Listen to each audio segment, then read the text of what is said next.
Rafa Domínguez presentará a súa candidatura á alcaldía no pleno de constitución da vindeira Corporación Pontevedresa. El Partido Popular de Pontevedra ganó las elecciones municipales de forma contundente por primera vez en 12 años y por lo tanto podemos decir que el Partido Popular de Pontevedra tuvo la máxima confianza de más de 16.000 pontevedreses y casi el 39% de los votos. Esto quiere decir que casi 4 de cada 10 pontevedreses cogieron la papeleta del Partido Popular. Presentarase, pero confesa con escasas esperanzas de conseguilo. BNG e Partido Socialista continúan coas negociacións para formar goberno e o candidato socialista Iván Puentes xa adiantou que haxa un non acordo o seu apoio a Miguel Anxo Fernández Lores está garantido. Tendríamos dos alcaldes con dos intereses completamente distintos y dos partidos con dos ideas de Pontevedra completamente distintas, o la otra posibilidad es que lleguen al Pleno sin llegar a ningún acuerdo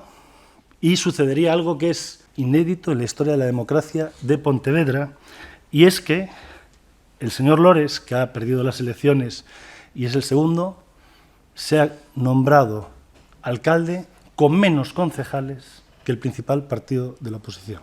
Por iso Gómez instou os socialistas a votar polo seu propio candidato, Iván Puentes, en lugar de apoiar o nacionalista Fernández Lores. Que no es necesario que el Partido Socialista vote a Rafa Domínguez como candidato a la alcaldía.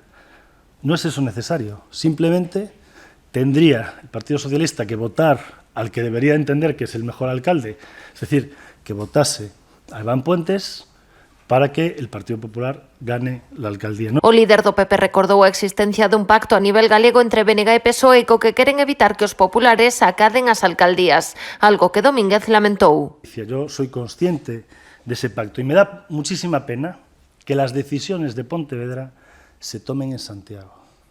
Me da muchísima pena que las decisiones de Pontevedra las tome gente que probablemente ni siquiera sepa dónde está Reina Victoria.